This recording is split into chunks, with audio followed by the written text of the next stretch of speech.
At some point in its long and very interesting history, our dear planet Earth was sort of snoozing, just doing its planetary thing, spinning around the sun. And then, bam, life starts getting fancy. Plants and animals start strutting their stuff, showing off their complexity. Fast forward a bit, about 65 million years ago to be exact, and a cosmic disaster strikes, or at least that's what we presume. An asteroid probably smashed into Earth, wiping out the dinosaurs and other big animals. We can't pinpoint specifics about the asteroid, but we do know that it was extremely large and it crashed into our precious planet, creating a dusty mess that settled everywhere. You can still find remnants of that dust layer in sedimentary rocks today. If you dig beneath it, you'll uncover a whole bunch of fossils. These prehistoric creatures were living it up before the asteroid crashed the party. Think of it as the planet going on a cleaning spree, leaving a bunch of empty spaces waiting to be filled. And guess who took the opportunity? Mammals! These furry little critters were the ones to rise to fame. But why is it that this disaster became such a great opportunity for mammals? It's pretty simple, actually. With no big bullies around, they grew, multiplied, and had a population expanse.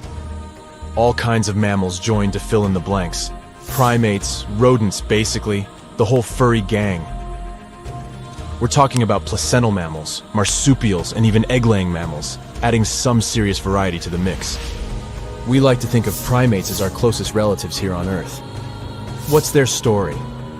Well, around 63 million years ago, just a couple of million years after the dinosaurs' final dance, the primates decided it was time for a family reunion.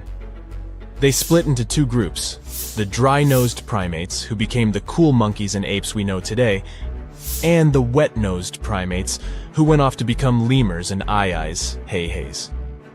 The fun didn't stop there. About 58 million years ago, the dry-nosed primates began their own little mission. One special guest called the tarsier, arrived on the scene, featuring big eyes that were perfect for late-night shenanigans.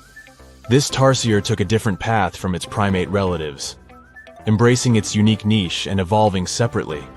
To this day, the tarsier is the only primate that feeds exclusively on meat. These little guys have a taste for insects, small birds, rodents, and even lizards. But that's not all that makes them unique. Their eyes are twice the size of their brains. Also, their heads can do a full 180-degree spin, just like an owl. Because of their features, the tarsiers are the true kings and queens of the night. With their superpower of ultrasonic tracking, they can spot their prey instantly. Plus, their legs and feet are like springs ready to launch them into action. They've got this special ankle bone called the tarsus, which gives them those epic leaping skills. Hence the closest relatives. We're talking apes and great apes, the cool gang who share a whole lot of genetic similarities with us. The first ape to break free from the monkey madness was the gibbon. About 18 million years ago is when this little acrobat swung into the picture. A few million years later, the great apes made their grand entrance too. Orangutans were the pioneers, venturing into the wilds of southern Asia. We're getting closer and closer to the present. It was 7 million years ago when the great apes took a major fork in the evolutionary road. One path led to our ancestors, the future Homo sapiens, and the other path led to chimpanzees and bonobos. These two primate branches remained united for a few million years before finally going their separate ways. 5.6 million years ago, a game-changing ape called Ardipithecus made its way into our evolutionary history. It had a special talent, bipedalism. That's right, this was one of the first apes to walk on 2 feet, probably making its primate buddies raise an eyebrow or two. The real showstoppers, however, arrived around 4 million years ago, the Australopithecus crew. These were the earliest members of the Hominina hominina subtribe, our tribe. What made them so special? Well, probably the fact that they brought some serious tools to the game. Stone tools, to be precise. It seems that at some point in their evolution, these clever primates started using stones to make their lives easier. Now here comes a crucial turning point in our story. About 2 million years ago, our ancestors faced a food shortage. Survival of the fittest was the name of the game, and two strategies emerged. Group 1 went for stronger jaws, allowing them to chomp on tough foods like nuts. Group 2 had a different idea. They opted for weaker jaws, but bigger brains. They wanted access to a wider range of food options. Obviously, the bigger-brained group took the prize. And here's where our gang comes into play. Around 2.5 million years ago, a type of primate also known as handyman made its mark on history. These clever beings had larger brains and knew how to put those neurons to good use.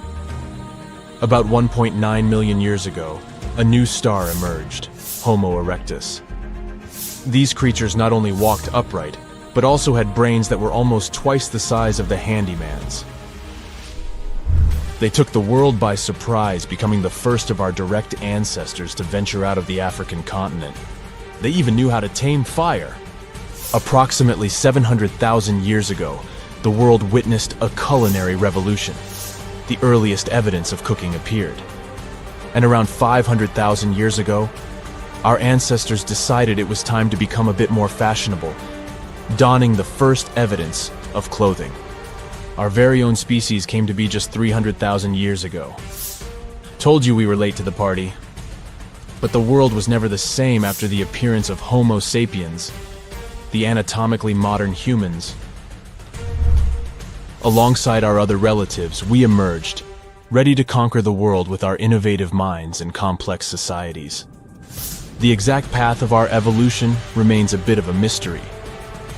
But what we do know for sure is that Neanderthals joined the party around at some point too. As Homo sapiens flourished, so did our capacity for language.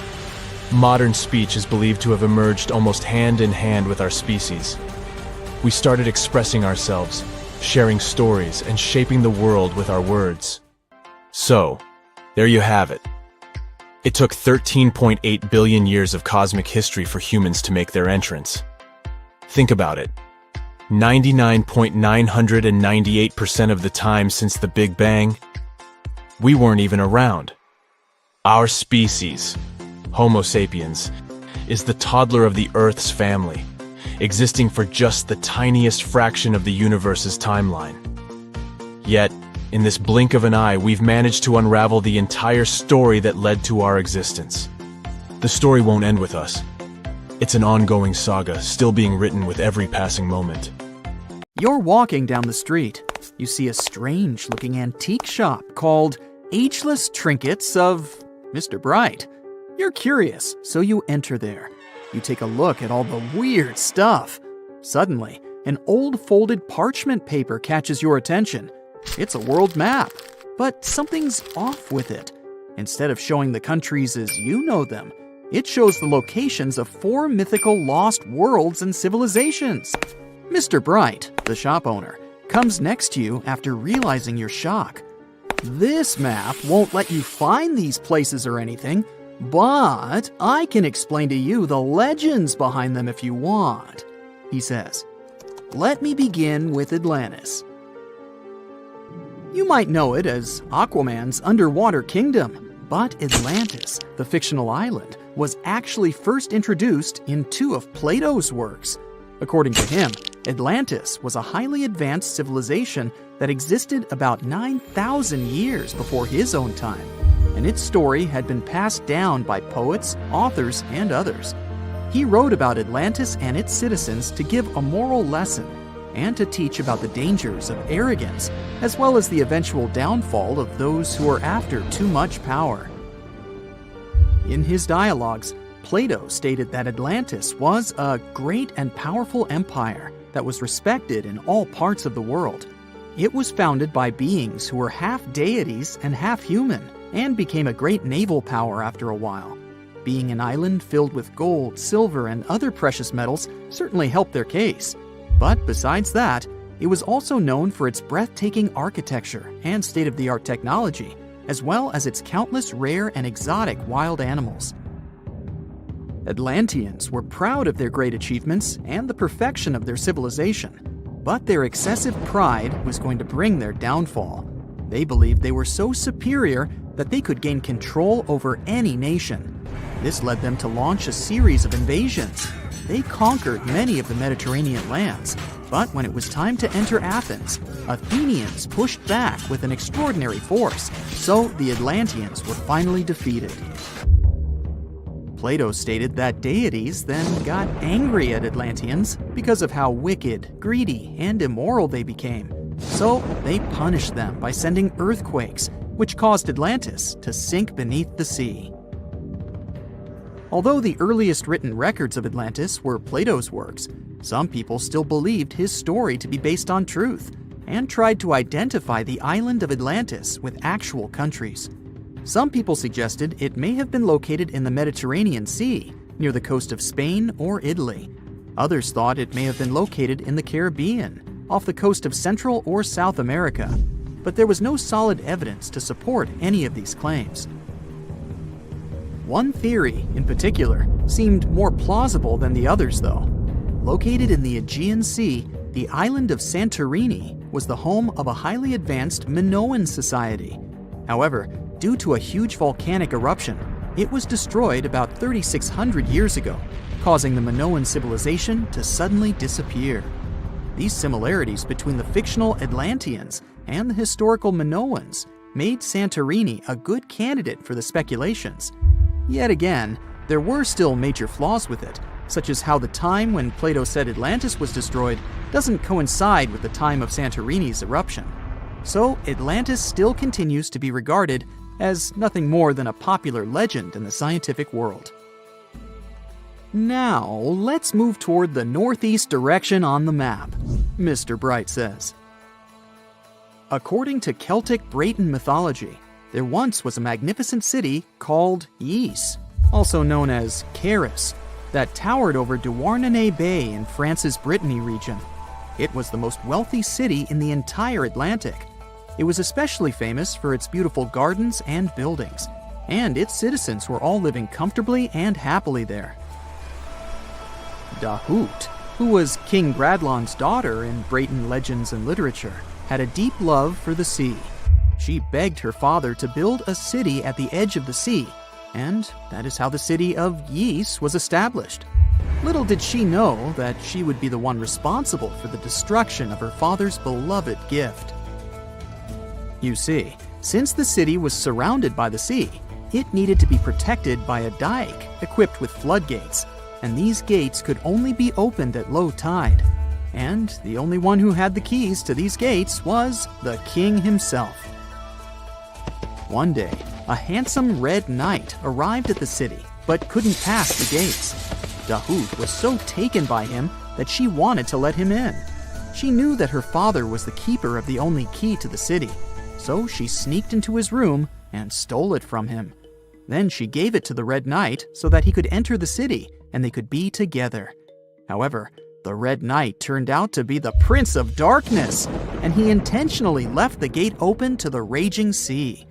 The waves soon swallowed all of Ys. King Gradlon was able to escape on his magical horse, but Dahut couldn't. She turned into an evil mermaid who lured sailors into the sea. Today, if you go to Quimper, a city in Brittany, northwest France, you can find the statue of King Gradlon riding on his horse. Although the city of Ys is a legend, Brittany coast locals believe that on the days when the waters are calm, you can still hear the tolls of the city bells deep under the sea, if you listen carefully. Mr. Bright then points at the Indian Ocean on the map and says, "Now, have you heard about Lemuria?" Back in the mid-1800s, a few scientists suggested that there was once a continent that existed in the Indian Ocean, somewhere close to the south of modern-day Sri Lanka. The first one to popularize this theory was the British lawyer and zoologist Philip Lutley Sclater. In his paper, The Mammals of Madagascar, he stated that he found lemur fossils in India, and not in Africa. However, this discovery was extremely shocking to him because of the fact that lemurs' original homeland, Madagascar, is much closer to Africa. He proposed that this was possible only if some larger continent connected the two once. He stated that this continent must have eventually sunk to the ocean floor. He then named it Lemuria, and hence the theory was born. People who came after Sclater took his theory a step further and thought that Lemuria was also the home of an extinct race of humans called Lemurians, who had 4 arms and enormous bodies, and were also the ancestors of modern-day humans, as well as lemurs. Of course, as new scientific discoveries were made on plate tectonics, evolution, and the study of DNA, the theories regarding the fictional continent called Lemuria were debunked. The last fictional land on the map is Agartha, Mr. Bright says. Taking its roots from Eastern mysticism, one legend says there's a kingdom called Agartha that is located deep beneath the surface of the earth. It's where all 4 corners of the world are connected by paths and tunnels. It is said that there's a secret entrance into Agartha hidden in the Gobi Desert, and it's built by Agarthans themselves using advanced technology that can't be detected by us, the surface folks. According to some beliefs, Agartha exists to counterbalance the energies of those who live above the surface. While we live in a state of rush and heightened emotions, this world beneath us is the total opposite. Some even say that those who escaped Atlantis fled here to continue their lives inside the Earth's core. And yet, others think it's actually a land that's crawling with all kinds of monsters. But there's no need to be scared, since modern science proved Earth's core is not actually hollow and is a solid hot iron ball. So you can cancel your journey plans to the center of the Earth if you've made any. Thanks, Mr. Bright. Strange and amazing items are discovered often, but figuring out what our ancestors were up to is pretty tough. Especially when all you have are just some rusty cups and cave drawings. It's no surprise that even the experts in lab coats sometimes make mistakes. But it's not just about dusty plates and huge stones. Sometimes there's even humans with large heads. So grab your digging tools and let's travel back to ancient times to explore incredible societies that even scientists can't fully explain.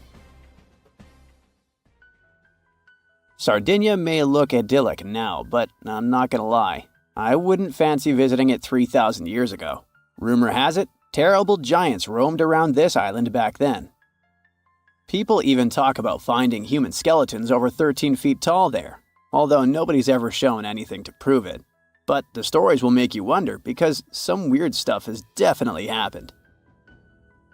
In 1974, over 5,000 pieces of broken stone artifacts were found in a part of the island called Monte Prama, but instead of being displayed in a museum, they were locked up in an underground vault for about 30 years.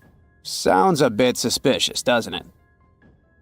When they were finally displaced in 2005, scientists put the pieces together to find statues of 38 giant men standing 8 feet tall. Not quite as tall as the legendary skeletons, but still pretty huge. It's thought these statues were made by the Nuragic people, who lived on the island a long time ago. Besides giant statues, they also built over 8,000 massive stone buildings. Perhaps Nuragic weren't giants themselves, but they definitely liked their things big. I do too. I like a big number of likes on our videos. That would be pretty great. Thank you if you liked this and subscribed. Now back to the video. You and I are pretty smart, but we might not be the smartest humans ever. Actually, we might not even be the smartest species. Since 1913, some skull fossils found in South Africa have hinted at a possibly smarter contender called Boskop Man. This human-like species might have lived as recently as 10,000 years ago. Their skull suggests they had really big heads, which means their brains could have been 30% bigger than ours. Wow! Their average IQ could have been around 149, making them among the smartest 0.05% of people today. But if a Boskop Brainiac was so much smarter, why are they not around and we are? Well, bigger isn't always better, you know.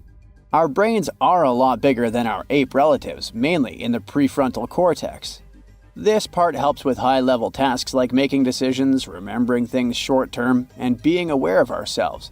The parts of the brain that handle our senses and movements haven't really grown much. So, maybe the Boskops spent too much time dwelling on the past rather than doing practical things like hunting. But this is all just guessing. We really don't know what happened to these clever cousins of ours. Some people even argue that Boskops weren't any different from us, with the only evidence being parts of skulls. The jungle is huge. Did you know the Amazon rainforest is home to about 30% of all the world's plant and animal species? That's impressive. However, the history of one native species, humans, has long puzzled scientists. The mysterious Kasarabe people lived here for hundreds of years and then vanished around 1400 AD. People thought the Amazon only had a few scattered tribes, but recently we discovered big, unusual shapes in the ground. And other accompanying objects. It proves that complex, state-organized societies lived in this tropical forest. The Mayans depicted nature in their paintings, pottery, sculptures, rituals, and even food. I'm moving on to a place people thought didn't really exist. The city of Thonis Heraklion appeared only in a few inscriptions and ancient texts. Turns out, it was waiting to be discovered for thousands of years. Scientists searched the majority of the coast of Egypt. But then, archaeologist Frank Gaudio and his team detected a colossal face looking at them from under the water. The ancient city of Heraklion was discovered completely submerged 4 miles off Alexandria's coast. In the ruins of the lost city, there were 64 ships, 700 anchors, and a treasure trove of gold coins. Archaeologists consider a 16-foot-tall statue and the temple remains the most important findings discovered by the expedition. Back then, the city had ceremonies and celebrations that took place in the Temple of Amun. The ruins and artifacts were made from granite and diorite, so they were in good condition even after having been in contact with water for centuries.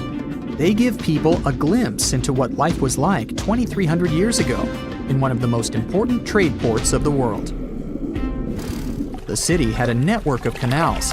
You can think of it as an ancient Egyptian Venice. The canals linked many separate harbors and anchorages. Towers, temples, houses, and other structures were also linked by bridges. Thonis Heraklion was the country's main port for international trade and the collection of taxes. No one really knows how the city ended up submerged, but archaeologists connect it with natural causes. At the end of the 2nd century BCE, most probably after a flood, Heraklion got covered with water. Then, Alexandria, the city founded by Alexander the Great, became more glorious than Heraklion. Before Alexandria's fame, Heraklion was the main port of entry to Egypt. So, after the disaster, many ships heading for Heraklion had to change their route and go to Alexandria. Heraklion lost its glory until its rediscovery in 1933. Mesa Verde is an American national park in Colorado. The park is the largest archaeological preserve in the U.S., with more than 5,000 sites, including 600 cliff dwellings. Mesa Verde means green table in Spanish. The name comes from the shape of the mountains in the area, with flat tops and steep sides. The park is an ancestral Puebloan archaeological site. Starting from 7500 BCE, a group of nomadic Paleo-Indians seasonally lived in Mesa Verde. They were hunters, gatherers, and crop farmers. They built the first pueblos in the region. By the end of the 12th century, the Mesa Verdeans began constructing massive cliff dwellings, which are now the best-known structures in the park. The unanswered mysteries surrounding ancient civilizations have been a source of inspiration for many conspiracy theorists. In fact, some of these mysteries are so interesting that many of us either already believe them or would like to. One thing is for sure though, none of those thousands of conspiracy theories have ever been, what's the word? Oh yeah, classified. Or have they? We're all aware that the CIA has done some questionable things throughout history for the sake of national security, but you wouldn't expect a book to be both a national and international threat. The CIA recently declassified parts of a book that talks about lost ancient civilizations and the catastrophic events that made them vanish thousands of years ago. This mysterious book was written in 1963 by a guy named Chan Thomas, and it was going to be published by Emerson House in 1965 until the CIA got involved. For some mysterious reason, they classified the book, and it was never released to the public until recently. But here's where it gets interesting. The book was declassified in 2013 due to the Freedom of Information Act, but it wasn't released to the public until 2016. And what was released truly raises a few questions. The original version of this document was 284 pages long, but the PDF essay that was released was heavily censored, with just 57 pages, which makes it 1/5 of the whole document. The pages were edited before they were released to the public in such a way that you wouldn't even notice that the other pages were missing. Now, no one really knows why this book was classified in the first place, but it has some interesting content from what I've gathered. The author of the book had quite the imagination and a huge love for ancient civilizations. And even though what he had to say is very thought-provoking, some of it is just bizarre. He believes that our planet is locked into a never-ending cycle of pole shifts and Earth crust displacements that are responsible for the mass extinctions of many civilizations which existed more than 6,000 years ago, even before the Sumerians. He believed that these events caused more damage to the Earth than meteors, and he bases this theory on a few artifacts that exist around the world, but weren't really noticed until recently. But I'll get into that in a bit. Those mass extinctions that the book talks about include the end of the Ice Age, when huge 2-mile-thick ice sheets disappeared from northern Europe, Northern America, and Canada, and caused 100 species to go extinct. And here's how the author illustrates his hypothesis. He believes that there was a geomagnetic pole shift which caused catastrophic changes to both the atmosphere and the Earth's crust, resulting in the extinction of many civilizations over time. Now, even though the geomagnetic pole shift is a real thing, it doesn't just happen overnight. It happens really slowly, only about every few 100,000 years, according to scientists. But it's a bit more complicated than it sounds. It is a well-known fact that the North Pole is somewhere above Alaska, and the South Pole is close to the middle of Antarctica. Now, these are the geographic poles, and they'll always be north and south. However, the Earth's magnetic poles flipped a few 100,000 years ago. So if you had a compass, let's say 700,000 years ago, it would instead point south and show you the Antarctic. But the author of the book has a different theory. He believed that the flip of the north and south magnetic poles doesn't happen every few 100,000 years, but every 12,000 years, and that this flip occurs in just a few hours, causing a catastrophic apocalypse. He thinks this happens as a result of an explosion inside the Earth's core. This explosion causes the magnetic poles to flip, but it also causes the Earth's crust to move. According to the book, due to these catastrophic events, a lot of the Earth's continents that were submerged underwater rose above sea level in just a few hours. Now, here's where it gets interesting. The author also states that the Peruvian Andes were beneath the ocean before the last pole shift. And even though it seems far-fetched, since the Andes are approximately 22,000 feet above sea level, there was evidence to support that claim in the late 80s. Scientists found whale bones and fossils that are said to be millions of years old on top of the Andes and the Himalayan mountains. It's also suggested in the book that the deep freeze the Earth went through during the Younger Dryas event caused the Gulf Stream to be disrupted, and he points to some interesting evidence to support that theory. Frozen mammoths were found trapped in blocks of ice with food still in their mouths. Now, this is a true mystery, because freezing cold weather is in their nature, and they were among the few animals that could truly survive in the Ice Age. So, what could have caused them to freeze so quickly? Kinda makes you go, doesn't it? The document describes the Great Pyramid of Giza as a true enigma as well. The Pyramid of Giza is made out of 2.5 million stone blocks. A couple of days spent in the fields while hunting mammoths were the equivalent of a month of regular training in the gym. People were not obese. They ate natural food and looked like athletes. But why were they taller? What influenced bone growth?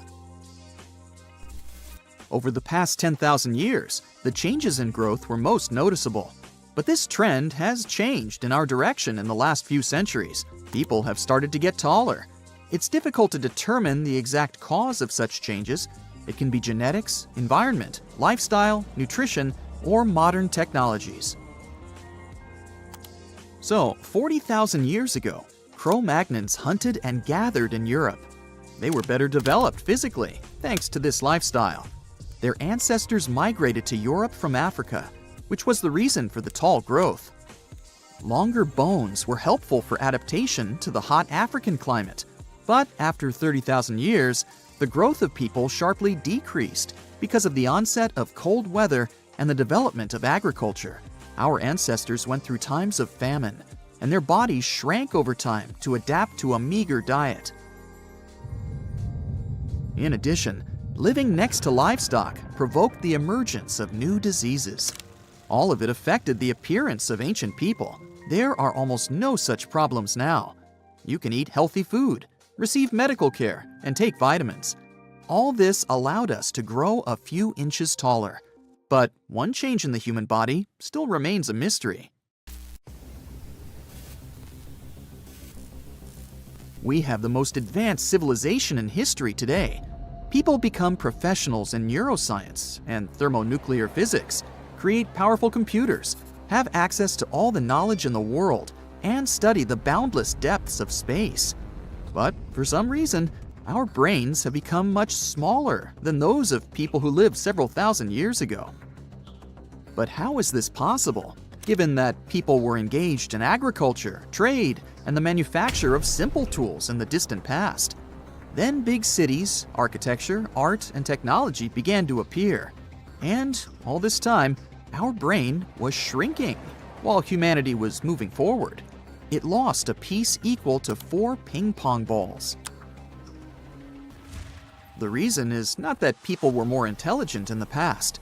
The volume of the brain is not related to intellectual level.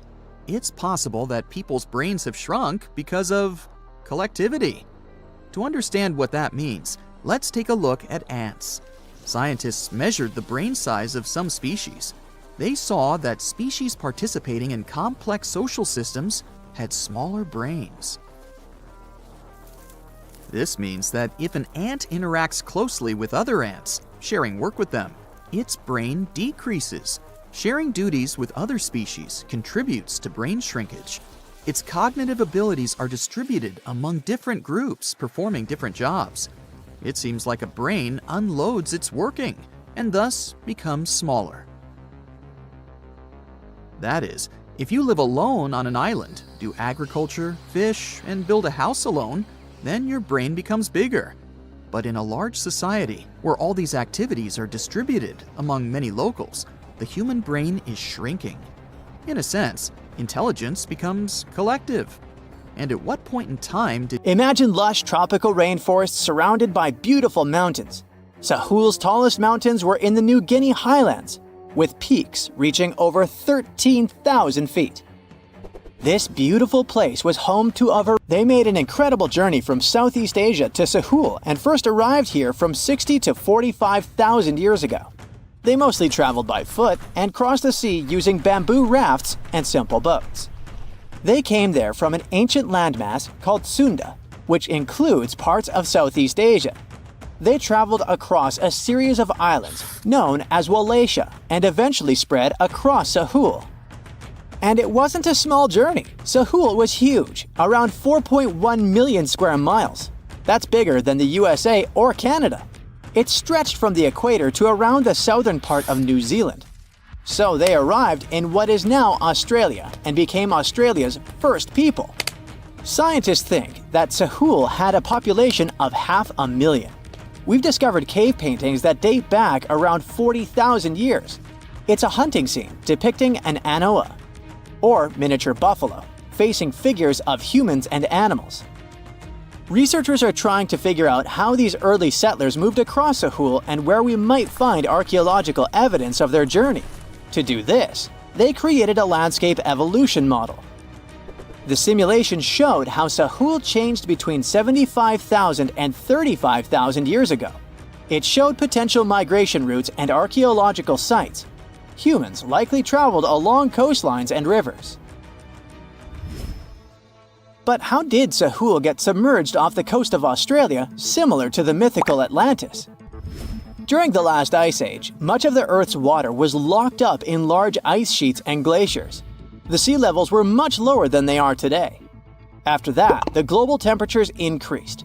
The ice sheets melted and the sea levels rose, flooding the land bridges that once connected different parts of Sahul together. About 8,000 years ago, New Guinea separated from mainland Australia, and then, about 6,000 years ago, Tasmania did the same. We still can explore the underwater parts of Sahul thanks to new technology. Divers explore and collect samples directly from the ocean floor. Underwater drones can go to places that are too deep or dangerous for humans to explore. And with sonar mapping, scientists use sound waves to create maps of the ocean floor. It's like using an echo to see what's underwater. The sound waves bounce off the seabed and because of this, Argoland broke apart into a bunch of smaller pieces. These pieces formed parts of Borneo, Java, Sulawesi. And other regions. The remains are buried under Indonesia and Myanmar and other regions.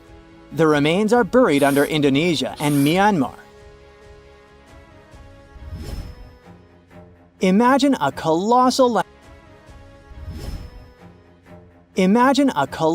landmass the size of Greenland, Greater Adria.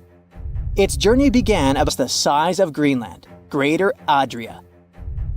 began about 240 million years ago when it broke away from the supercontinent Gondwana. It started moving north, and after 100 million years of enjoying the warm seas, it suddenly crashed into Europe and shattered into pieces. Most of these pieces went deep into the Earth's mantle, but some were scraped off and became part of mountain ranges like the Alps. Today, the remnants of Greater Adria are scattered across more than 30 countries, from Spain to Iran. That's why they're hard to look for. Seychelles was also once part of Gondwana. Yep, these idyllic islands are sitting atop of the ancient continent. We know a lot about it because of its fascinating granite outcrops. 100 years ago, Alfred Wegener discovered continental drift, but no one believed him. These granite outcrops helped him prove that he's not crazy and that tectonic plates really are moving. The Seychelles broke off from India and Madagascar and eventually became a sad loner in the Indian Ocean. This probably happened because of some insanely active volcanoes in the Deccan Traps. But now the islands are home to unique species both on land and in the coral reefs nearby. Mauritius broke off from India after the dinosaur wiping. Along its journey, it stretched into a long ribbon-like shape and also broke into pieces. Now it's all scattered beneath the Indian Ocean. Scientists stumbled upon this lost land by studying tiny ancient crystals called zircons. These zircons are like time capsules. They date back an astonishing 660 million to 2 billion years. That's even older than Mauritius itself. These ancient crystals hinted that there's another Atlantis somewhere nearby. Turns out there are hidden continents all around the world, and maybe we'll discover more of them in the future. Hey, how do you feel about taking a trip back in time? We're diving into the history of the Amazon forest to unravel the mystery of its lost cities. Grab your bug spray and hop on. The Amazon forest is the world's largest rainforest. The environment there can be extremely challenging for human life. Yet, the legend goes that the Amazon has been home to sprawling settlements rich in unmeasurable wealth. Could that really be true? Or is that none other than a figment of our collective imagination? The legend of El Dorado might be the myth that started this whole thing. As European explorers began their excavations and the real reason why he never found the city, they believed he wasn't able to communicate what exactly he was looking for. And this was not his greatest difficulty. As we've said before, Amazon is not a kind place for its visitors. In his diaries, Fawcett tells of encounters with a 60-foot-long anaconda, which he bravely survived. He writes of endless sleepless nights and waking up with his hands and feet swollen from mosquito bites. Some of his peers said he was invincible and tireless, but the day came during his 8th expedition when he didn't make it back home. Fawcett disappeared without leaving any trace behind. Some even suspect that he was close to reaching his lifelong goal. On the day of his disappearance, he sent an optimistic letter to his wife saying there was nothing to fear, and that he was setting out on a certain final search. Fawcett's failed attempt to find ruins seemed to support what had become a consensus among experts at the time, that this rainforest was too inhospitable to support large, complex societies, let alone cities. Experts were convinced that the Amazon's lost cities were nothing more than fiction. That is, until the 1960s, when modern research began to find evidence that suggested otherwise. Scientists discovered patches of extremely fertile soil. They called it Black Earth. And apparently, they found lots of it in the Amazon, especially alongside rivers. Further research even showed that such soil was created by human waste or the intentional burning of forests, which adds nutrients to the soil below, which could only mean bingo! The discovery of Black Earth was the evidence that large-scale agriculture was possible and probably did exist amidst the Amazon, confirming that settlements could have formed there after all. In the 1990s, along the Xingsu River in Brazil, a team of archaeologists from the University of Florida made a remarkable discovery. Working alongside local indigenous people, they found very long ditches. After mapping them, they realized that these ditches were a sign of a big settlement. They were remnants of carefully designed walls centered around a plaza. Some were roads that led to more settlements. In fact, just this part of the Amazon, about the size of New Jersey, was once a network of dozens of settlements that experts believe could have been home to at least 50,000 people between 1250 and 1650 CE. Other discoveries were possible thanks to LiDAR imaging, a type of technology that allows researchers to take satellite pictures of the forest's ground without having to step inside of it. A network of trenches in Acre, Brazil, dates back to 200 to 1200 CE. These suggest settlements that could have supported 60,000 people. Other images from near the Xingdu River suggest cities that could have housed about 50 million people. These were the lost cities of the Amazon. Believe it or not, these images suggest that Fawcett was very close to a major discovery. He was looking for the ruins in the right place, but he was looking for the wrong thing. Unlike cities such as Cusco, which used stone as their primary material, Amazonian settlements used wood and earth to build their cities. These materials are highly deteriorating and probably decomposed over time. Finding them required a bit more technology than what Fawcett had available at his time.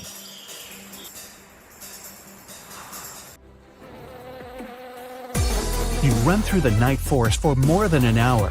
You're even faster than a cheetah. You're not tired or cold. You hear a mouse rustling in the roots of a tree and catch all the smells of the forest. With night vision, you see a bird in the night sky. You can go for months without food or water. Gills allow you to swim underwater freely. This is how evolution made humans in a parallel world. Here, they're ideal organisms, prepared for anything they might meet in the wild. In our world, things are more complicated. We evolved, but didn't always get stronger. Humans only survived because they adapted and changed the world around them. A human only has 32 teeth. When they fall out, they no longer grow. But evolution doesn't stop. Our food has become softer and more nutritious. You don't need to chew it for a long time. New diet reduced the jaw and enlarged the brain. As a result, there's no room left for the 4 teeth that are closest to the joint. We call them wisdom teeth.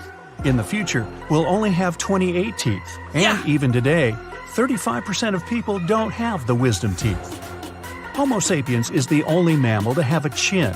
This is the protrusion along the lower edge of the jawbone. Even our relatives, gorillas and chimpanzees, have their jaws slanted inward. Anthropologists think that the chin is a result of reduction of human face. Perhaps in the past, the chin supported our powerful jaw and enhanced our strength. Over millions of years, the face has shrunk, but the chin has remained. Put your hand on a flat surface, connect your ring finger and thumb, bend your wrist, and you'll see the palmaris longus.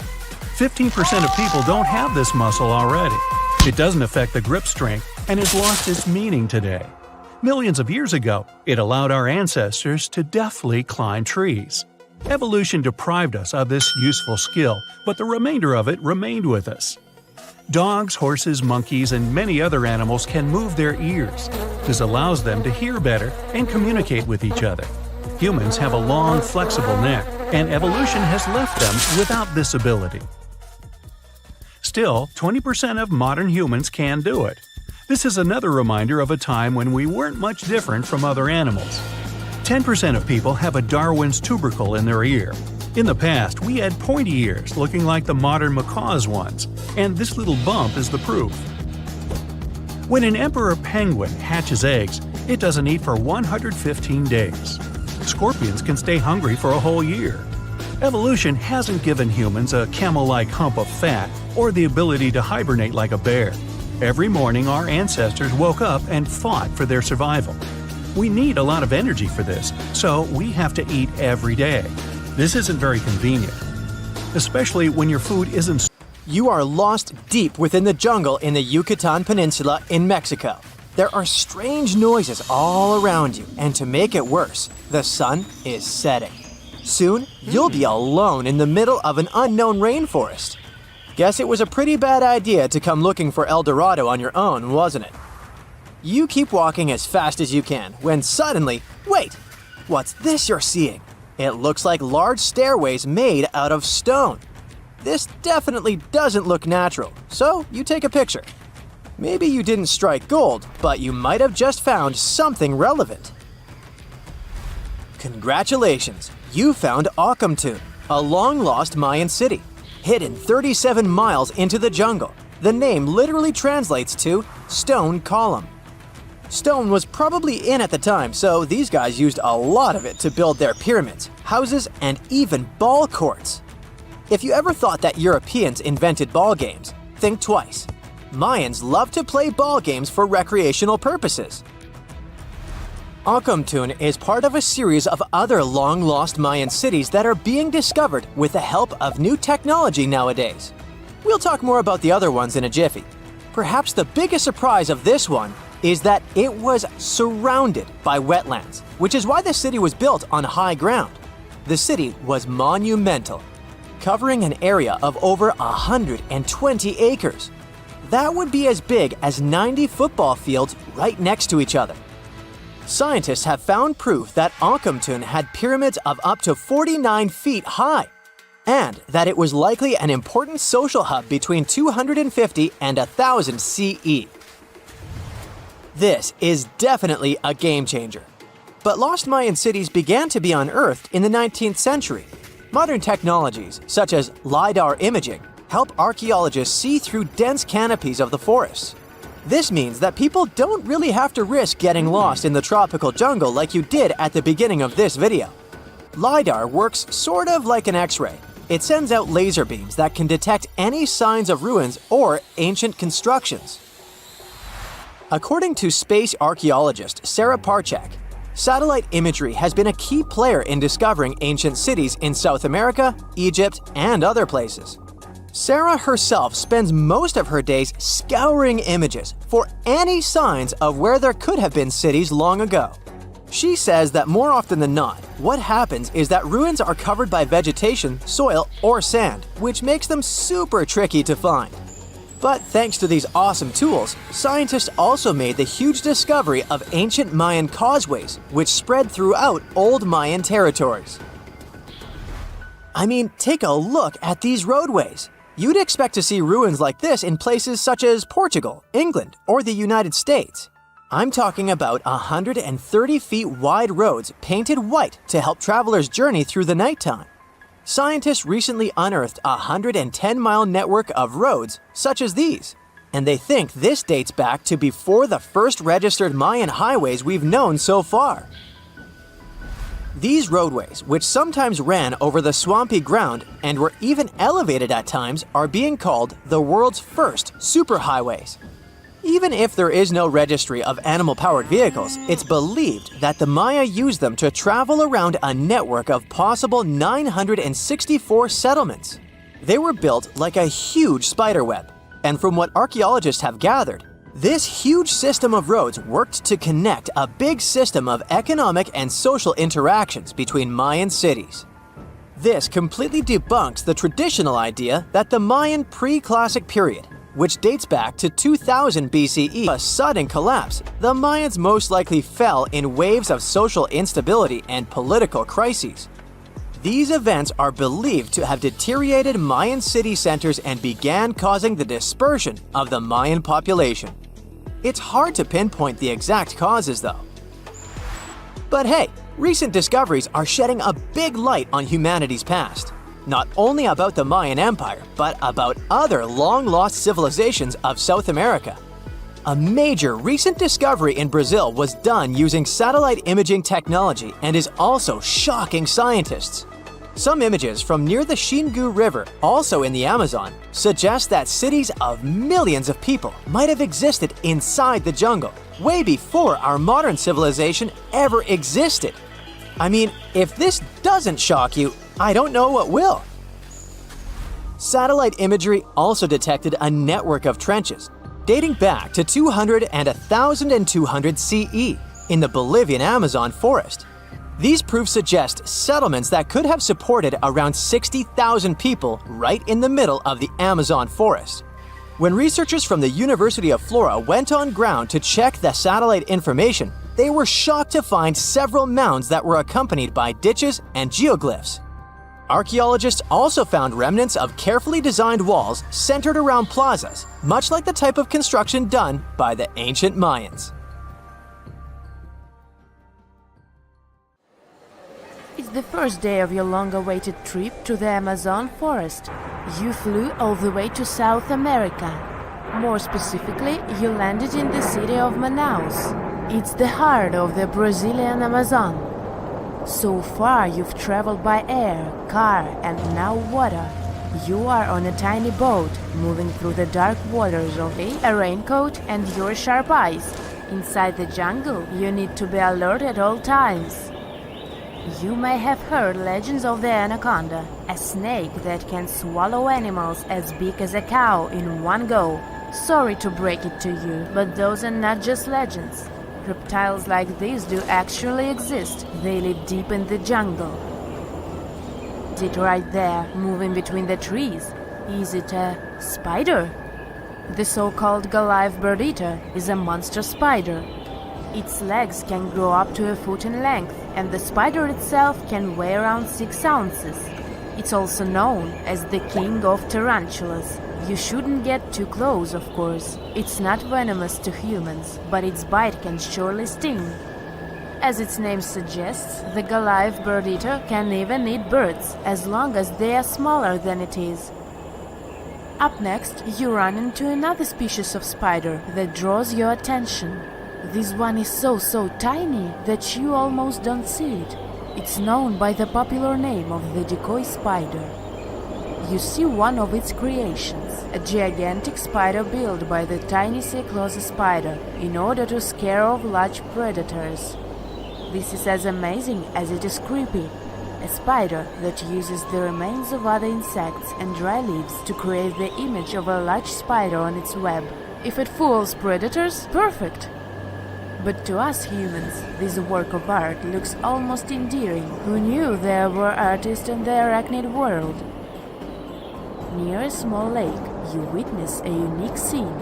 A large snake is slowly slithering its way toward a lizard that is resting on a rock.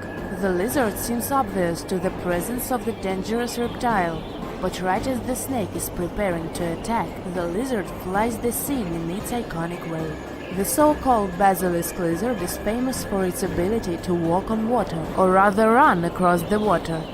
This isn't an illusion, just a matter of balancing.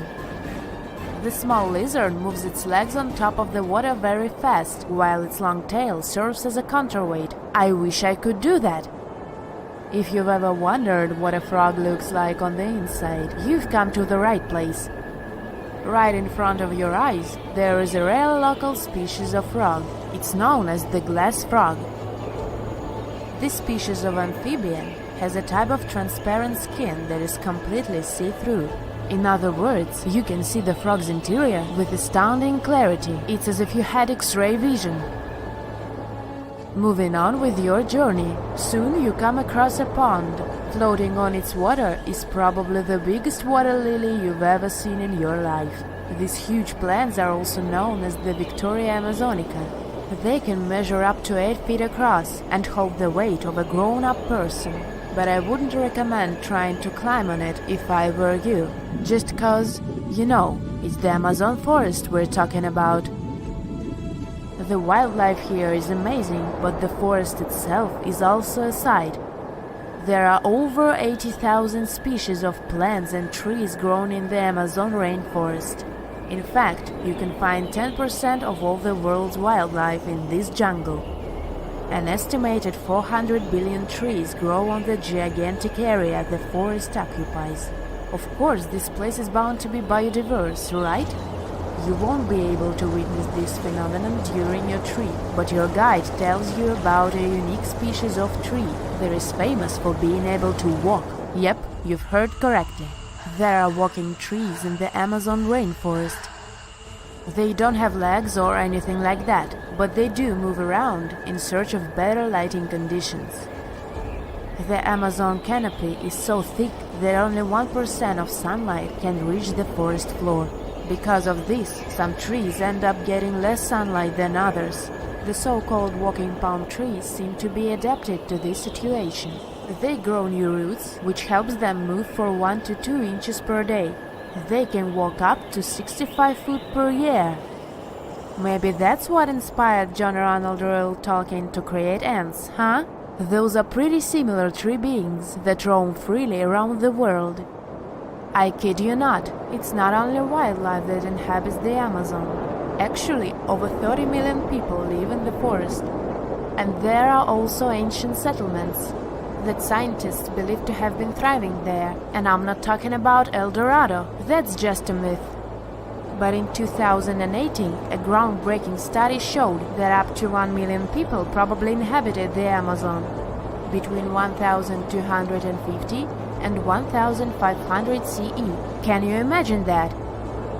Working alongside local indigenous people, researchers from the University of Florida found several mounds in the Amazon. Besides these mounds, they also discovered interesting ditches and geoglyphs. After mapping all of these recurring mounds, scientists understood that this was a sign of an ancient settlement. They found remnants of carefully designed walls centered around plazas. This could only mean that these ancient cities were big and could host hundreds of thousands of people. These findings brought back the idea that the Amazon could have been home to thriving civilizations way before the Europeans arrived there. But rather than cities drenched in gold, they were simply well-developed agricultural societies. So, imagine you're 15 and you get bored of playing video games.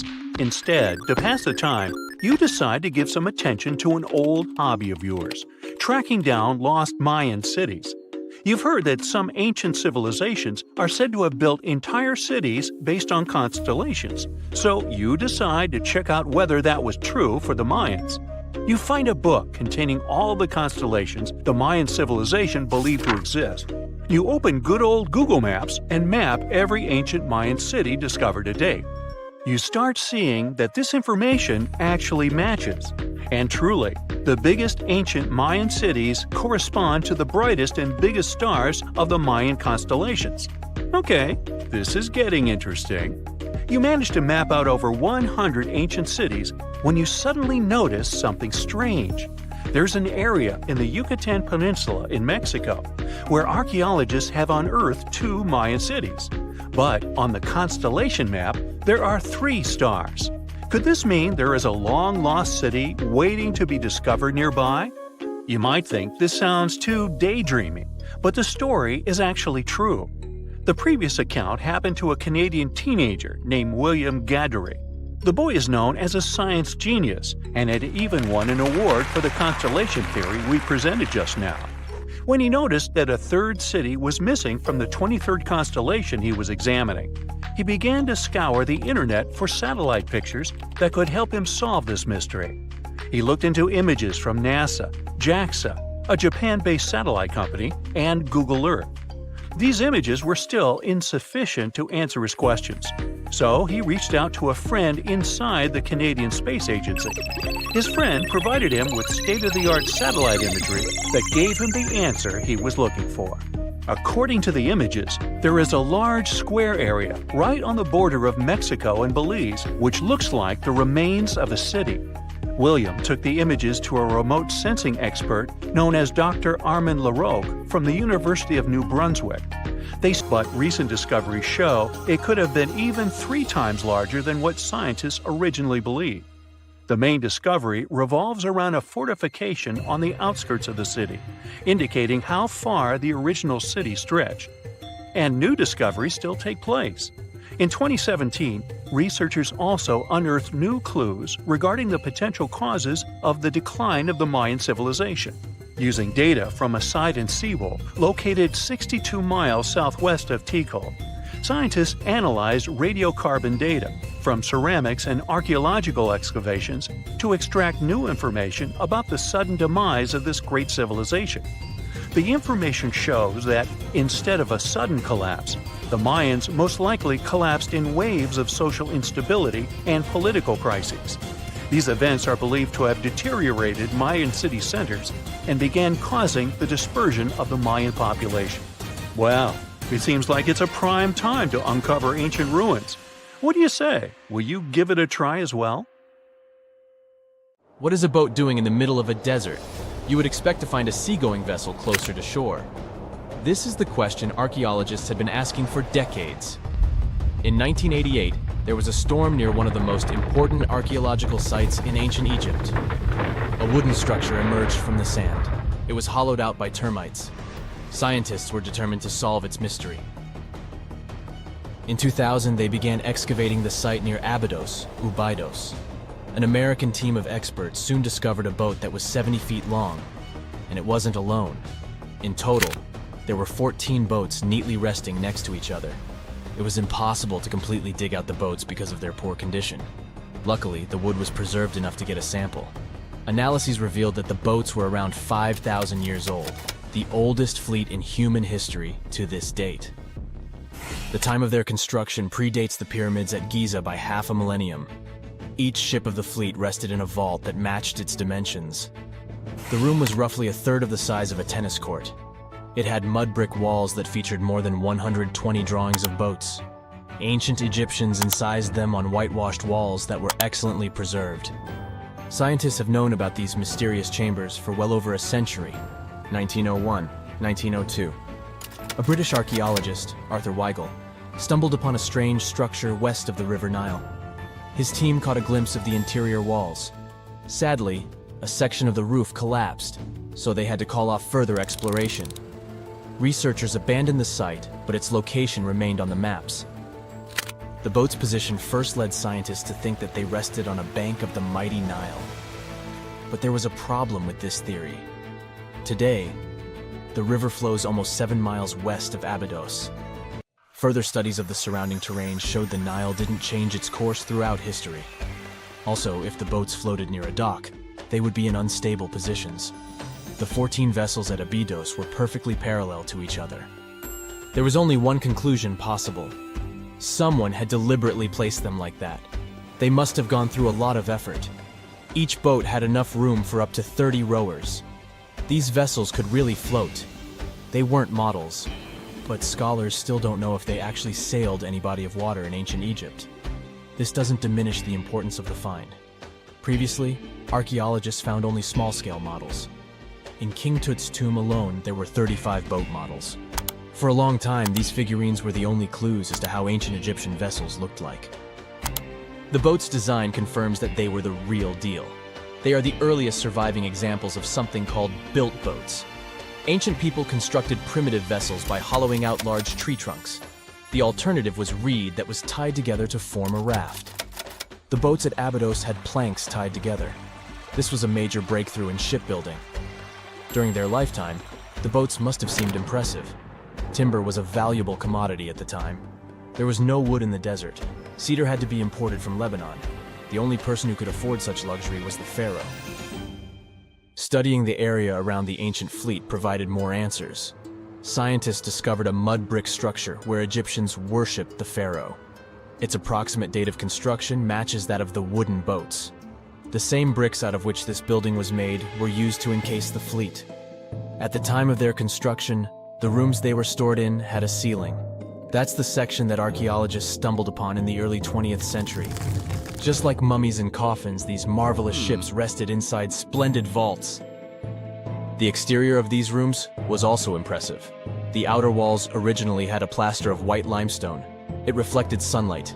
In the desert sun, the structure housing the boats must have shone from miles away. Ancient Egyptian builders used the same technique to cover the pyramids 500 years later. Today, their surface looks jagged, but it wasn't always like this.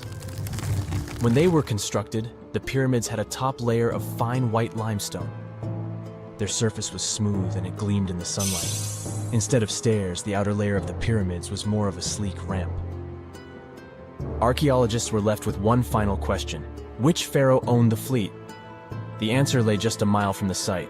This is where the tomb of a pharaoh from the 5th dynasty rested, King Senwosret III. Its time and style of construction matched the ones of the chambers with boats. The very end of his rule might explain how the boats ended up in the middle of the desert.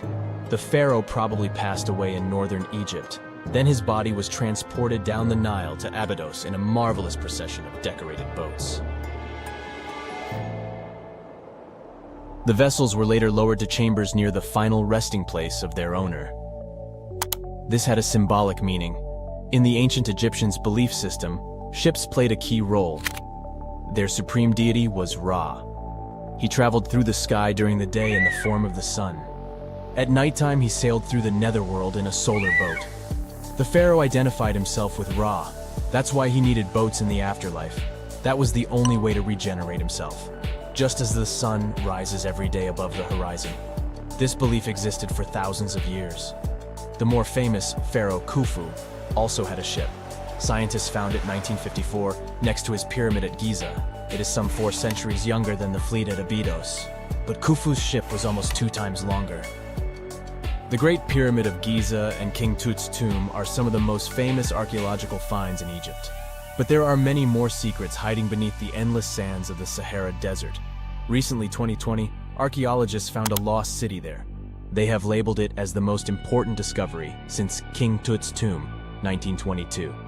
The city of Aten is some 3,000 years old. Historians hope it will give them a unique insight into the everyday life of ancient Egyptians. The famous archaeologist and Egyptologist Zahi Hawass proclaimed the site a lost golden city. Aten sits some 300 miles south of Egypt's capital, Cairo. It is close to the famous Valley of the Kings. Archaeologists first found sections of mud brick walls that spread out in all directions.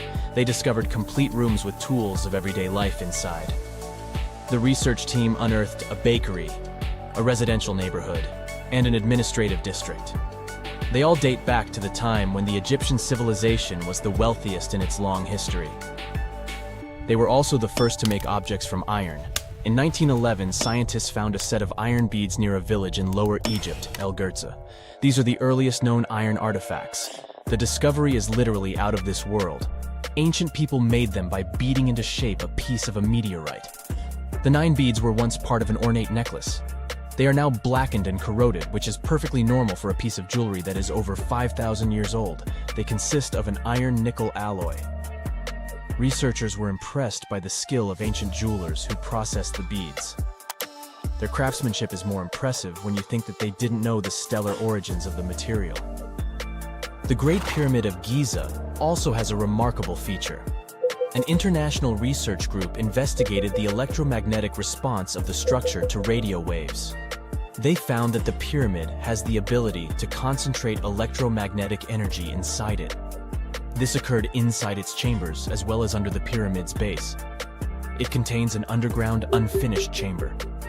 It seems that the electromagnetic response is connected with the properties of limestone, the Great Pyramid's main building material. The research results might have a practical application. The way solar cells and nanosensors function could be improved by this remarkable find. Canada is known for its snowy mountains, untouched forests, pristine lakes, friendly, helpful people, eh? And that delicious maple syrup. Now they get to add something else to the list: the world's oldest water. Back in 2016, researchers drilled down 1.9 miles and found an ancient pool of water at Kidmine, Ontario. The water was believed to be at least 2 billion years old. Not fresh water. The water was found bubbling up in caverns deep underground, inside the 3 million square miles of the Canadian Shield, one of the world's largest geological continental shields. The area endures very little plate tectonic activity, possibly explaining how the water remained untouched for so long. Scientists and researchers analyzed the water and found dissolved gases of helium, argon, xenon, and neon, untouched by any outside source. There were even traces of microbes dating back billions of years. This was a stunning find for science that allowed us to gaze back in time at a lost world. If life-supporting water can be found miles below the Earth, it could be possible to find the same thing on other planets, like Mars, Saturn, and Jupiter's moons as well. Point Nemo is the furthest point from land on Earth, officially called the Oceanic Point of Inaccessibility, kind of like my parking space. It's so far from land that the closest humans to it are usually astronauts. The International Space Station orbits the Earth from around 250 miles away, while the closest populated spot to Point Nemo on Earth is more than 1,670 miles in all directions. Since its real title is a bit long, it was nicknamed Point Nemo after Captain Nemo from Jules Verne's 20,000 Leagues Under the Sea. Nemo means no one in Latin, which suits this area perfectly because there's no people around. The Crooked Forest is found in Gryfino, Poland. It's a grove of 400 unusually curved pine trees that were planted around the 1930s. They bend northwards at a sharp 90-degree angle from the tree's base, but then remarkably turn back to grow straight up into the sky. Some of the curves reach out 3 to 9 feet sideways, but the trees are healthy, and many grow to nearly 50 feet tall. These crooked pines are surrounded by a larger forest of straight-growing pines. There's no explanation as to why they're bent the way they are. The theories for this strange development range from weather conditions to human intervention, but no one knows for sure. The Hamza River is one of the longest and widest rivers in the world, and it sits right underneath the Amazon River itself. At a depth of 2.5 miles, this river flows a little more than a trickle compared to the Great River above it. The push of the Amazon River's water into the Atlantic is around 35 million gallons per second, while the Hamza only manages 1 million gallons per second. Either way, there's no choice but to go with the flow. Around the same length as the Amazon itself, 3,700 miles, it's the width that stunned the science world. It's 125 to 250 miles wide, compared to the Amazon's width of about 1/2 mile to 60 miles wide. The Cave of Crystals was discovered in 2000 when miners drained water from a zinc mine in Chihuahua, Mexico. The state, not the dog. What scientists found was an enchanting cave filled with colossal gypsum crystals that were larger than 33 feet and over 3 feet wide. They were so pure that scientists were unable to work out how old they were, but researchers believe they discovered a 50,000-year-old sample of bacteria inside one of the crystals. Also known as the River of Five Colors, Caño Cristales is one of the most amazing natural wonders in all of Colombia. The area is filled with waterfalls, pools, and caverns, but the river itself is the true wonder. Every year, between June and November, the river hypnotizes spectators with amazing yellows, greens, blues, blacks, and red shades to create a liquid rainbow. A red plant that grows in the riverbed is the main cause of this unique phenomenon. Other colors come from the black rocks, green algae, clear water, and yellow sand, producing a pearly effect.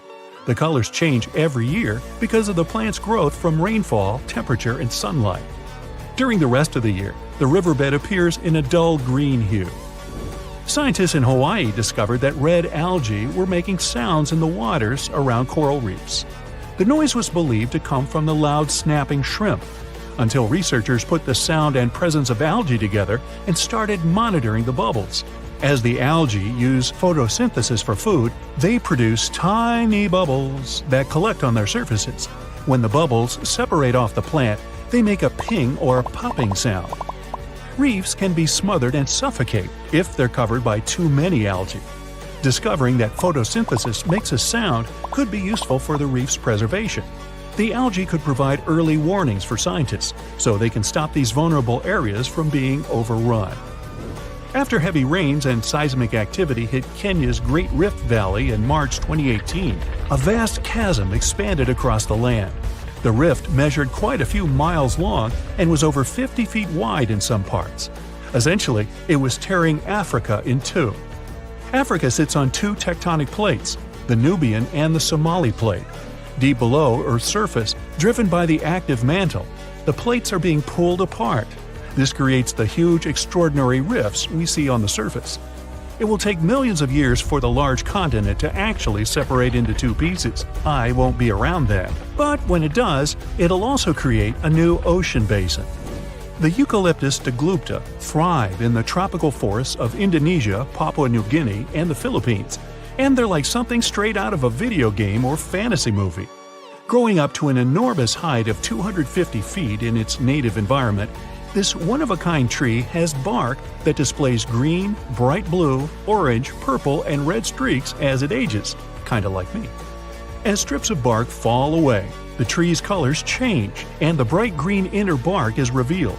Off of the beautiful island of Mauritius in the Indian Ocean, there's a spectacular view that has to be seen to believe. You'll need to hop on a plane to get a bird's-eye view, though. What looks like an underwater waterfall is actually sand from the shores being pushed off of a high coastal shelf by ocean currents. It falls all the way into the deep dark depths of the ocean on the southernmost tip of the island. Most of the ocean waters around the island are only 26 to 490 feet deep, but this deep plunge drops down a few miles, creating the illusion of a waterfall. This oceanic shelf didn't exist a few million years ago, but seafloor spreading has created this quite recently. The walking trees of the Amazon are one of the most unique and puzzling ways plants move to get to the perfect spot for everything they need. These trees walk by allowing the new roots to replace the older ones while searching for more sunlight in the dense forest. As the roots fix themselves into the new soil, the tree bends towards the new roots, leaving the old roots to slowly rise. Traveling to a new place with better sunlight and more solid ground can take a couple of years. This is because they only move around 0.8 of an inch a day, or around 65 feet a year. Now you can just imagine this going on in your front yard. You plant the tree here, and next year it's all the way over there. Ah well. Down in southern Costa Rica, 300 stone petrospheres are dotted all over the forest. Some weigh as much as a bowling ball, while others can be up to 15 tons. Their purpose and how they were made so long ago are lost to us. Discovered in the 1930s, a lot of them were removed and transported around the world. It wasn't until the 1970s that we began to preserve and protect these stones. While the stones are mostly a mystery, archaeologists know they're made from granodiorite rock, similar to granite. If they were carved by a civilization, their near-perfect shape must have been made by chiseling away with small stones. Ethiopia's Danakil Depression is an environment that looks like it belongs on another planet. Filled with lava pools, bright neon-colored hot springs, and vast salt flats, it's also the contender for the hottest year-round temperature of 93 degrees Fahrenheit. Poisonous gases fill the area with hot springs filled with acid. Worse, it only receives up to 8 inches of annual rainfall.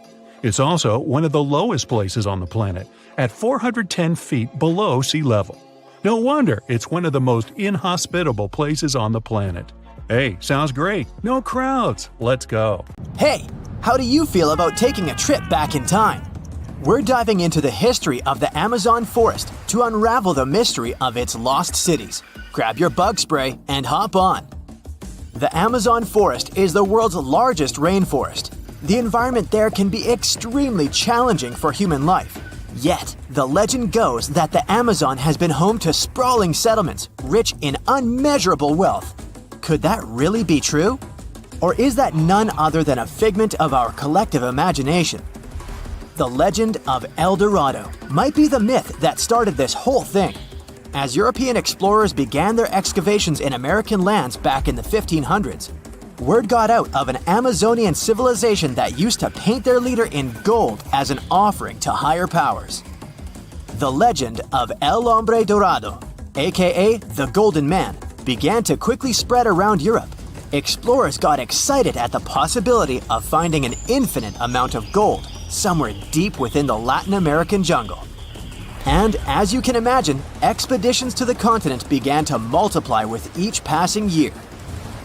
It didn't take long before explorers found this civilization. They were known as the Muisca people and were located in Colombia, near Lake Gudavia. The Muisca people had a tradition of painting their leader, aka the Zipa, from head to toe in gold. In a ceremonial gesture, the Zipa would swim into the river, spreading gold dust all over the lake. For the Muisca, this was their way of acknowledging and thanking the higher powers of the universe they believed in. When European explorers heard and witnessed this practice, they were amazed. For them, gold was used solely for commercial purposes as their main currency for trade.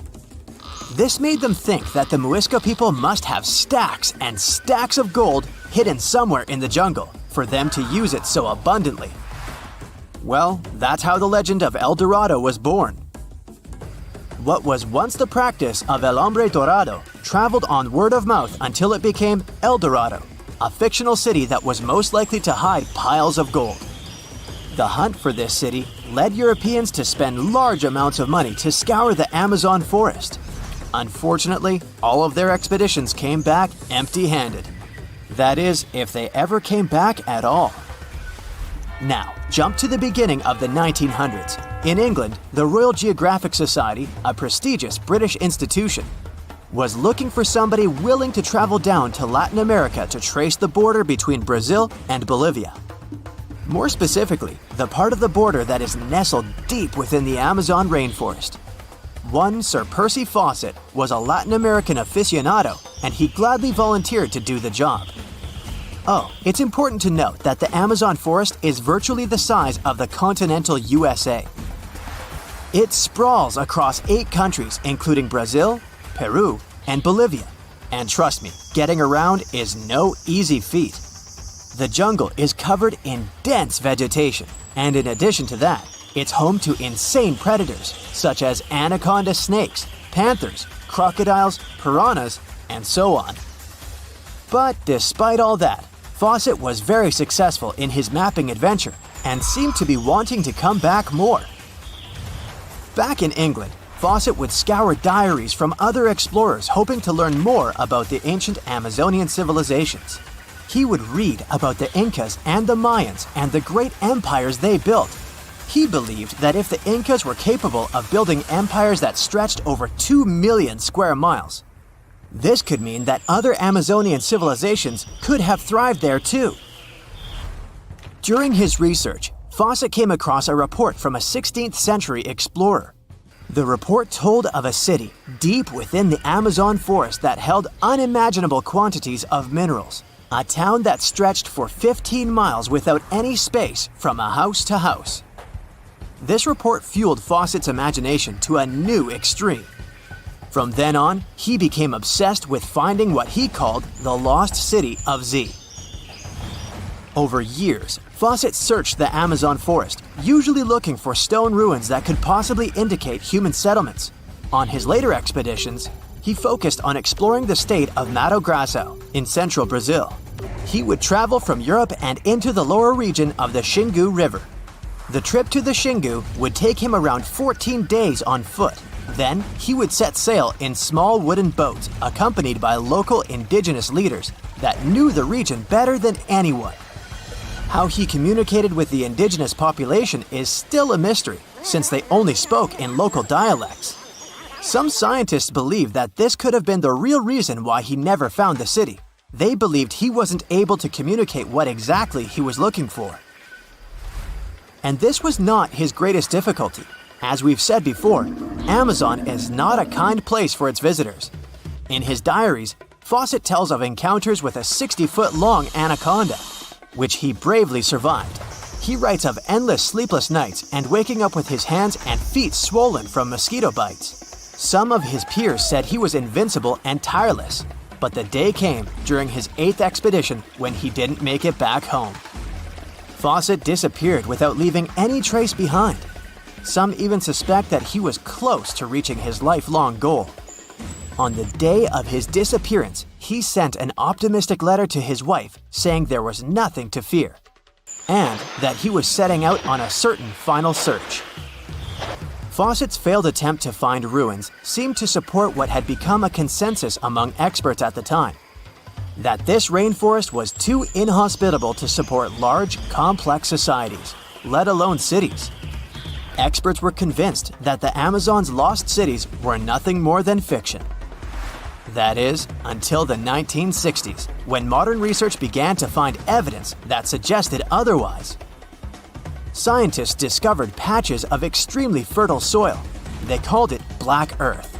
And apparently, they found lots of it in the Amazon, especially alongside rivers. Further research even showed that such soil was created by human waste or the intentional burning of forests, which adds nutrients to the soil below, which could only mean bingo! The discovery of Black Earth was the evidence that large-scale agriculture was possible and probably did exist amidst the Amazon, confirming that settlements could have formed there after all. In the 1990s, along the Xingu River in Brazil, a team of archaeologists from the University of Florida made a remarkable discovery. Working alongside local indigenous people, they found very long ditches. After mapping them, they realized that these ditches were a sign of a big settlement. They were remnants of carefully designed walls centered around a plaza. Some were roads that led to more settlements. In fact, just this part of the Amazon, about the size of New Jersey, was once a network of dozens of settlements that experts believe could have been home to at least 50,000 people between 1250 and 1650 CE. Other discoveries were possible thanks to LiDAR imaging, a type of technology that allows researchers to take satellite pictures of the forest's ground without having to step inside of it. A network of trenches in Acre, Brazil, dates back to 200 to 1200 CE. These suggest settlements that could have supported 60,000 people. Other images from near the Xingu River suggest cities that could have housed about 50 million people. These were the lost cities of the Amazon. Believe it or not, these images suggest that Fawcett was very close to a major discovery. He was looking for the ruins in the right place, but he was looking for the wrong thing. Unlike cities such as Cusco, which used stone as their primary material, Amazonian settlements used wood and earth to build their cities. These materials are highly deteriorating and probably decomposed over time. Finding them required a bit more technology than what Fawcett had available at his time.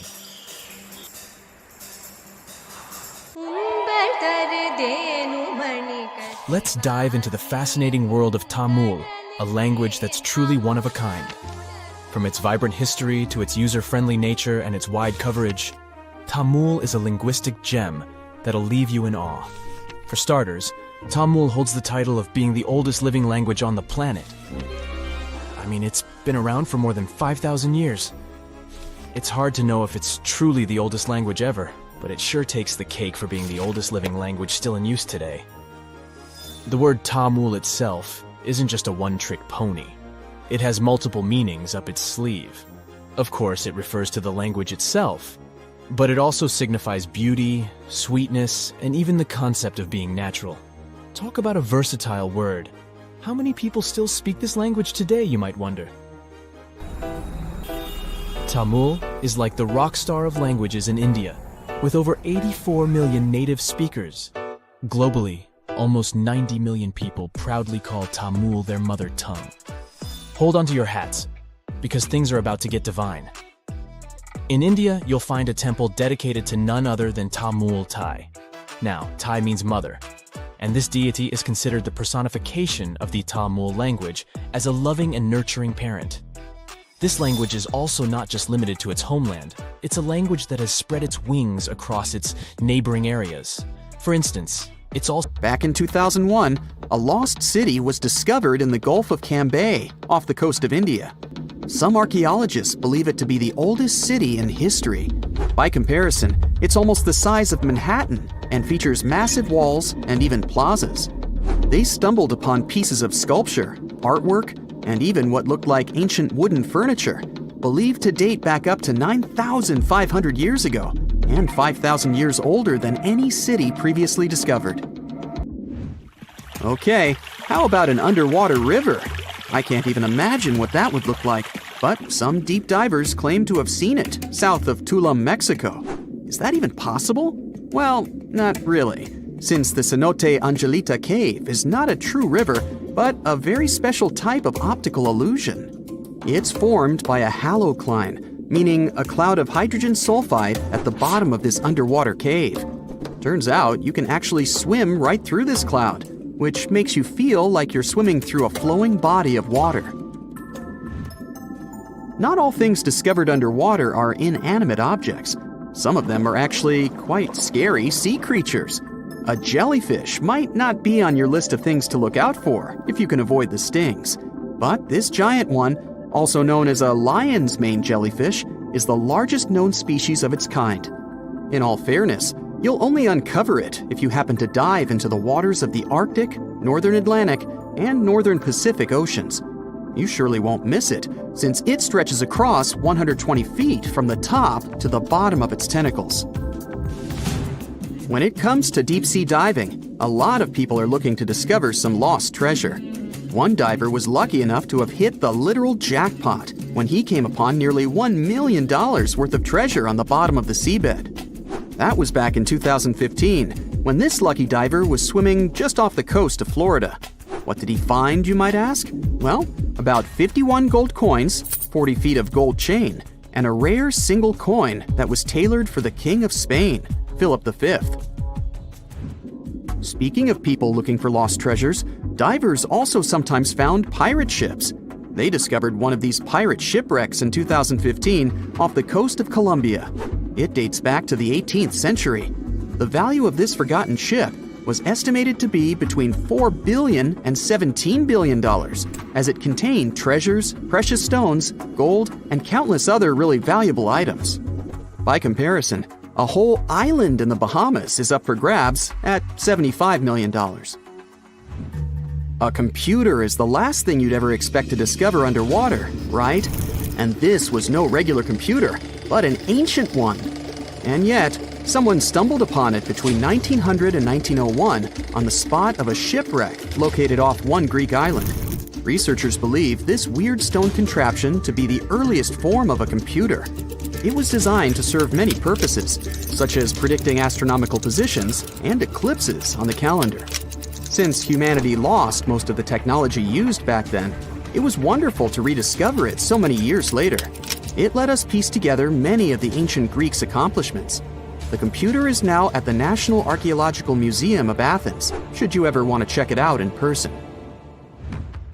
This has to be one of the most mysterious places on Earth. It's called the Mariana Trench, and it's the deepest part of the Earth's oceans. We really don't know how deep it is, since it's so difficult to measure. But it's somewhere around 7 miles deep, and 5 times longer than the Grand Canyon. They first studied this massive underwater hole back in 1875 using a weighted rope. Back in 2012, a Canadian film director named James Cameron reached the bottom of the trench in the submersible vessel Deep Sea Challenger. Some of the most bizarre creatures on the planet call this place their home, including the Dumbo octopus, the sea cucumber, and the goblin shark.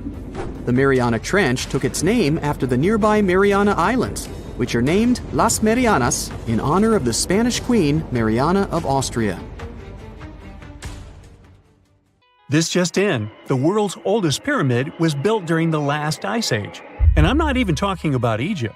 I'm saying our ancestors might have spewed a 27,000-year-old pyramid in West Java. Gunung Padang is not exactly shouting pyramid. It's more of a mound with huge scattered stones tossed all over it. But local people seem to revere it, and they have for centuries. It wasn't until recently that the Indonesian authorities decided to excavate a bit deeper to see what all the fuss was about.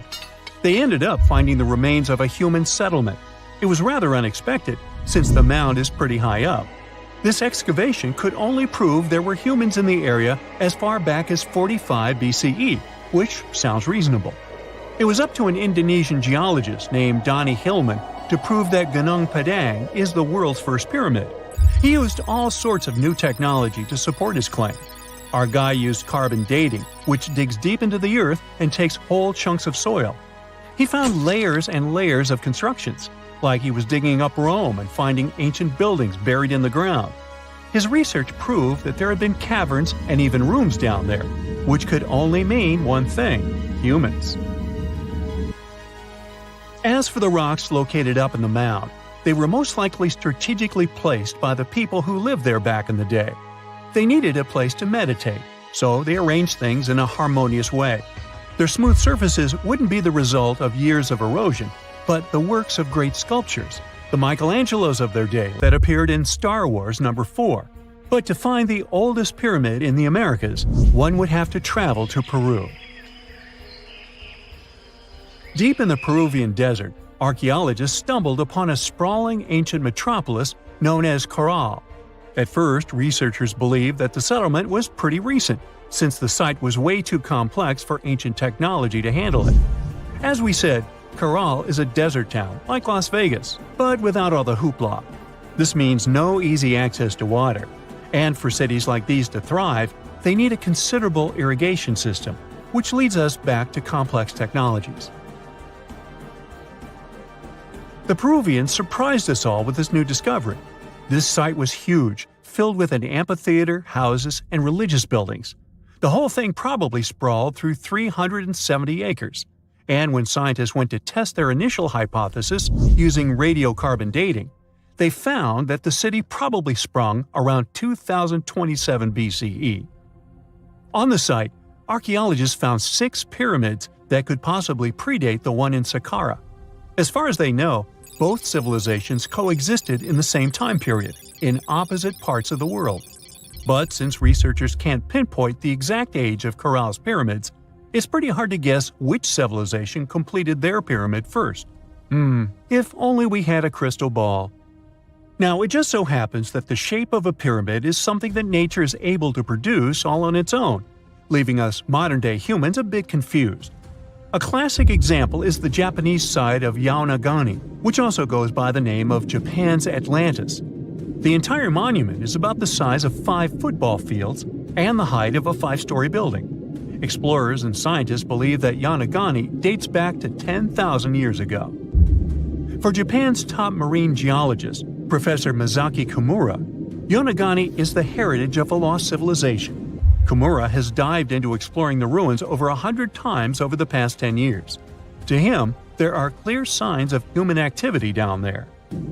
Check out this triangular-shaped pool on the monument's surface. Kimura thinks it's actual proof of humans, because this triangle-shaped concave is a historical symbol of water fountains in the region. As it happens with a lot of these cases, not all scientists are convinced the same. For many, Yaonagani is probably the result of thousands of years of erosion, and the fact that the monument is composed of one massive rock leads them to believe it is not really human-made.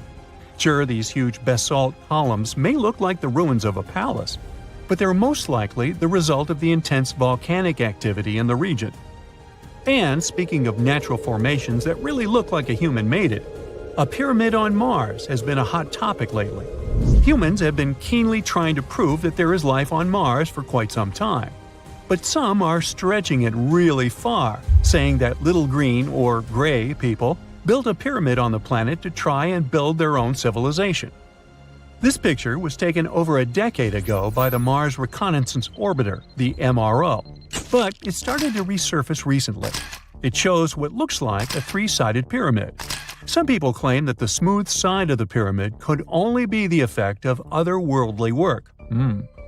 Then science comes along and explains that Mars is home to one of the deepest canyon systems in the whole solar system. The so-called pyramid is located in what is known as the Kandor-Chasma region. This Martian region has a bunch of similar formations that are nothing more than the result of erosion. Nothing supernatural going on there, apparently. Imagine you get to be an archaeologist for the day. You'll travel the world to solve the mystery of long-lost civilizations that disappeared without a trace. Grab your chisel and fedora, and let's go. You arrive at the American Southwest, where an ancient mystery is waiting to be solved. You make your way to Chaco Canyon, just outside of Albuquerque, New Mexico. It's hot and dry in this deserted area. You're here to visit the ancient ruins of the Anasazi people. It's said that they were a thriving civilization that met a mysterious end. You hike a few miles before you begin to make out the shape of dwellings, constructions built of stone in the middle of the canyon. This is Pueblo Bonito, a 10th century complex that contains as many as 800 rooms and stands over 5 stories tall. The buildings are beautiful and made from sandstone. To access the complex, its inhabitants built a 400-mile network of roads, some of them 30 feet wide. You can't wrap your head around the fact that it was built so long ago. Everything looks so well preserved. The Anasazi reigned over the so-called Four Corners region from 100 CE to around 1600 CE. During this time, they built a civilization that sprawled over 30,000 square miles, including Colorado, New Mexico, Utah, and Arizona. Standing inside a huge kiva, an underground ceremonial chamber, you wonder what happened to the Anasazi people. Scientists have analyzed tree rings and found out that the Anasazi population lived through a period of great drought. The drought is believed to have lasted 23 years, and there was possibly no rain at all during this time. This definitely affected their livelihood, from malnutrition to battles over food and resources. But was it enough to make 30,000 people flee their homes? Researchers say these people left their homes with their belongings still in place. Ladles were left in ceramic bowls, granaries, sloths, saber-toothed tigers, and bison. Sloths, saber-toothed tigers, and bison much bigger than the ones we have today wandering around. The archaeological site you're visiting shows that the Clovis population were big game hunters. You're able to identify the bones of several mammoths and even the stone tools that our prehistoric ancestors used to hunt them. Some of these date back to 13,000 years ago, aka the end of the last ice age. You're presented with 2 possible theories on the disappearance of the Clovis population. It's possible that during the final 1,500 years of the last ice age, changes in climate caused a shortage of food. Scientists also believe that this situation was worsened by overhunting. Another theory suggests that a large meteor hit North America, and this was enough to alter the climate and make the Clovis people migrate southward to try to survive. But the truth is, there's no evidence that any of that happened. Next, you'll fly to the Pacific Ocean, to the mysterious Easter Island. This place has left us with many questions, from the building of 13-foot-high face statues to the sudden disappearance of the Rapa Nui people who inhabited the area. You approach the island at Anakina, a white sandy beach on the island's northern shore. Researchers believe this area was one of the first settlements of the Rapa Nui. You could say you're standing at the end of the world, as you're over 3,000 miles away from South America and 1,000 miles away from the nearest island. Around 800 CE, when the first humans arrived, the island was an oasis. Today, the area is mostly deserted. You get your first clue on the fall of the Rapa Nui from an excavation pit you open at the beach.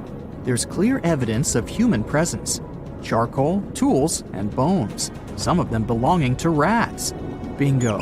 When humans arrived at Easter Island, they brought along rodent companions. They probably didn't know this at the time, but these rodents would contribute largely to their demise. Rats love palm trees, which helped to deforest the natural vegetation of the island gradually over the years. But there's another clue. Looking into genetic data, you discover that South Americans came into contact with the Rapa Nui around 1722.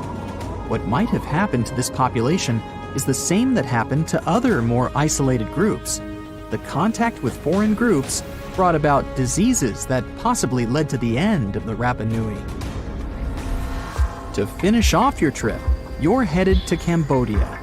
The country was once home to the Great Khmer Empire from the 9th century CE to the 15th century CE. The ruins of this place are magnificent. Your main excavation site is the Plains of Angkor, built alongside the Mekong River. This huge site was the most important Khmer city at the time. Just FYI, Angkor actually means capital city in the Khmer language. The Khmer were able to build a huge network of roads connecting Angkor with the rest of the empire. And it's believed that up to 1 million people were spread throughout the Khmer Empire at its peak days. It was the largest pre-industrial city in the entire world. It's comparable in size to modern-day Los Angeles, just so you can get an idea. The Khmers were also master builders and engineers. They managed to build a complex irrigation system that helped their rice farming through the centuries. And to connect their cities, they built almost 500 miles of intricate highways and bridges. Oh, and not to mention the complex architecture of their religious buildings, such as Angkor Wat, one of today's most visited tourist sites in Cambodia. It took over 30 years to build, and it spreads over almost 500 acres. Back in the day, its towers were probably decorated with gold, but today, the site is a maze of vine-covered temples. Like your fellow researchers that came here before you, you're unsure of what caused this civilization to be wiped off the map. One possible guess has to do with the climate in the region.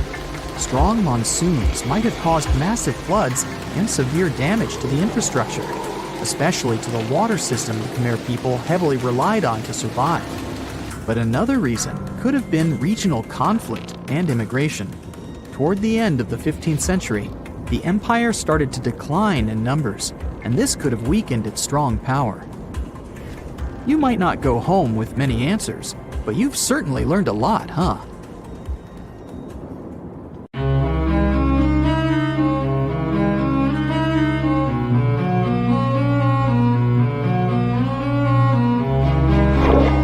Question for you. Do you think Atlantis could be real? It remains as one of history's greatest mysteries. The legend began with Plato, all the way back in ancient Greece. The tale of a civilization that formed and prospered before our own. Atlantis was supposedly a highly technological society, much like the Mayans. But, as the legend says, due to the people's greed, they were punished by a flood that destroyed and submerged their cities. Different theories try to guess Atlantis' location. Some say it was in the Mediterranean Sea. Some say it's beneath the Bermuda Triangle.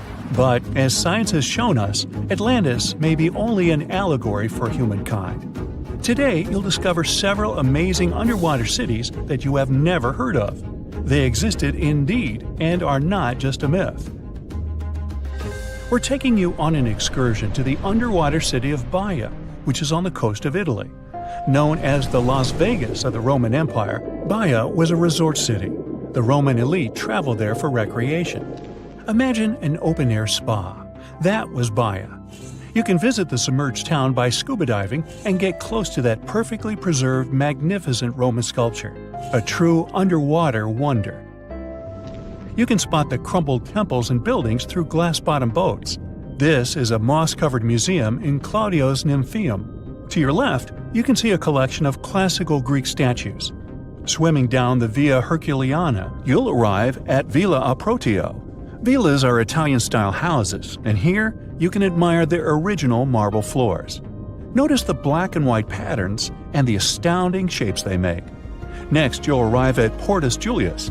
Can you see the collapsing wall structures at the bottom of the seafloor? You'll see well-preserved columns and limestone floors. Behold the ruins of the thermal baths of Lacus. The remaining multicolored mosaics are something great to see. You'll see their orange, blue, and green tiles if you get close enough. At Pisoni's Villa Pila, you'll see 25 preserved Roman pillars. Notice the arches, the frescoes nearby, and the magnitude of this well-kept treasure. The city was located over natural volcanic vents, so there were hot springs to be used at will. People went there looking to have an excellent time. And when I say people, I mean some of the great Roman emperors we learned about in school: Nero, Cicero, Caesar. But around the 8th century, the city was sacked and the luxurious town was abandoned. Slowly, the water level rose and the city started to drown. You are on a summer vacation off the coast of Greece, 4 hours outside of Athens, in the Peloponnese Peninsula on Pavlopetri. You dust off your snorkel and head for a free dive on a bright sunny day. Sometime into the dive, you start noticing patterns on the seabed. 13 feet below the surface, the outline of familiar objects starts to appear, one by one. As you continue swimming, what looks like the outline of an entire city emerges before your eyes. You wonder, how could water have taken the whole city? Rocks are perfectly aligned into what appears to be the foundation of a building. Nicholas Fleming, a British oceanographer on vacation in Greece, was the person that discovered Pavlopetri. He was documenting the seafloor artifacts.